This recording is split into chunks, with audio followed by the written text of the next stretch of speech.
تفهمش بقى، تحس ساعات كده ان الكوره مش عايزاك، رغم ان انت النهارده عملت كل حاجه اللي الناس بتتكلم عنه، الرجوله والروح والقلب واللي وكتكتكس برضو بالمناسبه انت عملت النهارده جيم كويس جدا. بعض الاخطاء الفرديه الدفاعيه، يعني لك ان تتخيل 3 هجمات وصلوا بيها كاب فيردي علينا جابوا جولين، اخطاء دفاعيه في التمركزات واخطاء في التصرفات، يعني اخطاء فرديه ممكن تودي الدنيا في حته ثانيه. كوره زي بتاعه جول مصطفى محمد نرجع للفار ونتوتر ونحط ايدينا على دماغنا وعلى قلبنا، كوره ما فيهاش حاجه، يعني هي كوره واضحه اصلا تتلعب لمصطفى محمد في اللايف ان ما فيش حاجه، هو مستلمها بصدره وخلاص خلصت. لا لازم نخش في دراما، لازم دراما ولازم الفار ولازم الحكم يروح ويقعد يذلنا ربع ساعه عشان يشوف الحدث، عشان في الاخر يقرر انها جول، ثم اول ما يخلص ويحسب الجول ونبدا نلعب تاني يجي الجول بتاع كاب فيردي. ده الحمد لله ان موزمبيق ربنا نفخ في صورتها وسجلت جولين ورجعت بريمونتادا. ده بفضل ربنا، ده كان 2-0 لغانا وشكرا، احنا خلاص اتعادلنا النهارده. هنخش بقى في حسبة بيرما، نمسك الورقه والقلم الدفتريات جميل ونقعد نقول ده فلان جاب 3 نقط وعليه ناقص 3 وناقص 2 وناقص 1 ونقعد في الحسبه في الصداع ده. ومش بس كده، انت هتخش في الصداع ده ثم بعد كده اذا تاهلت كاحسن توالد تروح تقابل لك المغرب بقى ولا الجزائر وتلاقي نفسك لبست في حيطه سد. طب ليه؟ اوقات كتيره والله انت بتبقى قاعد بتتفرج بتقيم كتاكتكس وبتشوف الدنيه، بس بتلاقي نفسك عاجز عن انك تقدر توصف الصوره. يعني انا مش هنكر ان انا لحد دلوقتي انا مش قادر اجمع، مش قادر، حاسس ان انا مش عارف افوق. صعدنا الحمد لله، سيناريو دراما على فكره. لو انت بتتفرج من بره، انت مش بتشجع على مصر ولا اي فرقه من دول، مجموعه عاديه في هتبقى قاعد منبهر بالدراما اللي بتحصل في الجيم او السيناريو اللي حصل النهارده في المجموعه. يعني تتعادل 3 ماتشات بنفس النتيجه وقاب قوسين او ادنى من انك تخرج اصلا لانك كنت مغلوب، ثم فجاه تلاقي نفسك تاني المجموعه ب3 نقط بس. اسوأ تاهل في الكون انك تتاهل من مجموعه انت المفروض البطل واقوى فريق والمرشح الاول انك تبقى على راس المجموعه، يبقى مركز تاني ب3 نقط. انا مش عاجز والله العظيم، عاجز عن الكلام. عموما احنا هنتكلم النهارده عن افكار فيتوريا اللي لاول مره من بدايه البطوله ما يالفش، يلعب البيزك تاكتكس، يلعب الكره السهله، يحط كل لعيب في مركزه، زيزو وينج يمين، عمر مرموش وينج شمال، يلعب ب6 حافظ مهام مركزه. حافظ يعني ايه 6؟ مش بلاعب واحد 8 وبوظفه 6 فبطلب منه يعمل مان تو مان وبطلب منه انه يفتك لي الكوره. النهارده مفيش فتي من فيتوريا، لكن كان في فتي في بعض التصرفات الفرديه من اللعيبه اثرت كتير على النتيجه. زي ما بقول لكم 3 كور راحوا بيها كاب فيردي علينا سجلوا جولين. تابعوني انا صاحب الكوره عشان نتكلم عن التاكتكس او الشغل اللي اتعمل النهارده في الجيم، واحكم انت بنفسك هل في بوادر بتقول ان انت كويس ولا الدنيا بالنسبه لك مظلمه.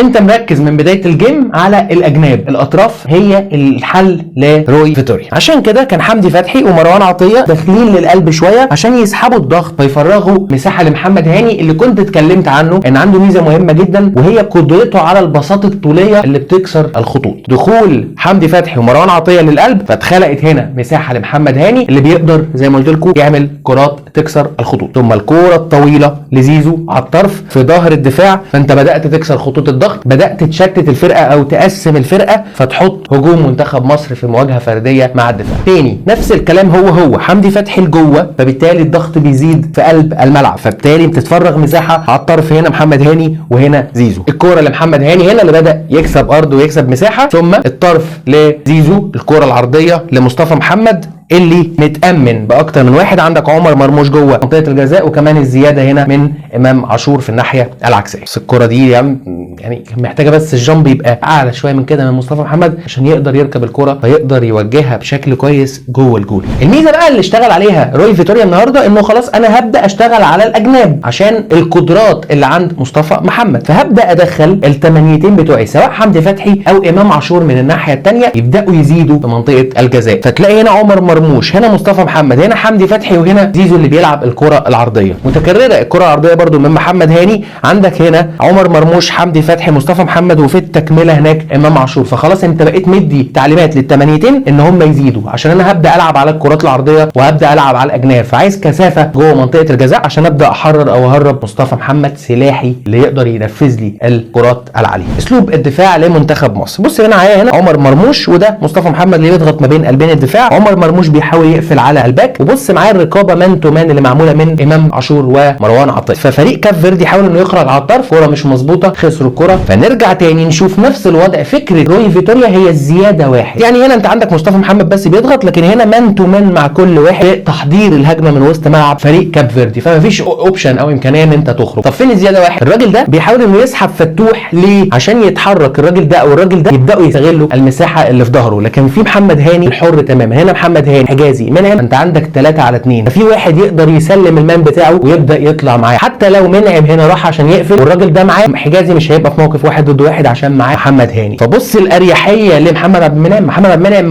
ما تكتفش بقى ان هو في لعيب معايا، لا انا هروح وهبدا باسبقيه الدفاع وهفتك الكوره ان انا ادي لمنتخب مصر حته الزياده واحد بوجود محمد هاني اللي بيحميني هو حجازي. مروان عطيه ما شاء الله عليه طبعا، يمسك الخشب ده ما يطلعش من الملعب. بص معايا في بدايه الهجمه هو كان فين؟ هنا رقابه مان تو مان بس على الراجل ده، المنطقه دي فاضيه. شوف بقى حاله اللاعب هنا في الدقيقه 12 و29 ثانيه، في الدقيقه 12 و36 ثانيه ده الراجل اللي كان ماسكه مروان. طيب لما اللعبه مالت هناك والراجل ده اتفرغ، مروان عطيه عشان حافظ مهام مركزه لاعب 6 زي ما بيقول الكتاب، فراح ملى المساحه دي عشان ما تفضاش. ما انا مش هتكتف وافضل مراقب الراجل ده مان تو مان، لا انا هروح اغطي منطقتي عشان الراجل ده ما يتحررش، الراجل ده ما يبقاش لوحده في البوكيت فيبدا يهاجم دفاع منتخب مصر بالسرعه وبالانقضاض وبالضغط، ما بيهموش. انا عايز افتك الكوره، يعني هفتك الكوره. افتكاك الكوره رجعها لاستحواذ منتخب مصر تاني، فقفلت المساحه دي. انت فعلا مروان عطيه النهارده ما شاء الله عليه كان مغطي وسط الملعب كله لوحده. تاني مرحله بناء هجمه، بص المان تو مان اللي بقول لك عليه، المان ماركينج اللي معموله من الثلاثه بتوع وسط الملعب. بص مروان عطيه ما بين نارين، اراقب الراجل ده ولا اراقب الراجل ده. اللعبه اتنقلت ناحيه الشمال، فالراجل اللي كان هنا على يمينه بدا يخترق هو عشان يملى المساحه بتاعه فتوح، الراجل ده بيبدا يخترق هنا عشان يملى المساحه بتاعه فتوح. بس مش مع ده، مش مع مروان عطيه، ومش تقليل من نني، مش تقليل من النني. النني مش لاعب 6، فانت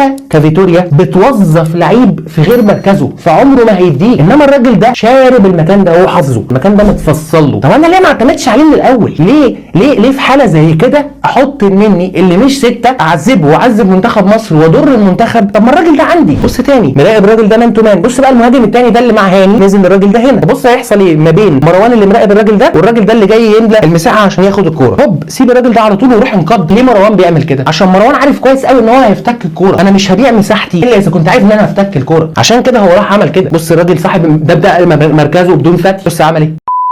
الشوط الثاني دخل روي فيتوريا عمر مرموش جنب مصطفى محمد عشان يلعب ب4-4-2، زيزو وينج يمين، تريزيجيه وينج شمال. انا عشان ابدا اشتغل على الاجناب وابدا احرر او افتح مساحه على الاجناب هعمل ايه؟ مش هطلع محمد هاني، هخليه ثابت ورا زي ما قلت لكم فكره الزياده واحد، بس هبدا اطير محمد حمدي او انزل حمدي عشان ينشط الناحيه الشمال. طب انا عشان احرر محمد حمدي واسيبه يعمل جبهه قويه هعمل ايه؟ هدي تعليمات لتريزيجيه انه يهاجم الهاف سبيس، فهيبدا ياخد الضغط معاه لجوه الملعب، فهيبقى محمد حمدي حر كده عشان يقدر يلاقي وقت ومساحه على الكوره فيعرف يعمل الكرات العرضيه، عشان استغل ان عندي مصطفى وعندي مرموش وعندي زيزو الناحيه العكسيه بيضم. تاني امام عاشور ده محمد حمدي شادد الملعب، بص عشان تريزيجيه بيهاجم الهاف سبيس، قدرات امام انه يعمل الكي باسز، وصل تريزيجيه لجوه الملعب، تريزيجيه عنده وقت ومساحه على الكوره، اعمل العرضيه لمصطفى اللي زعلتنا قوي يا مصطفى دي.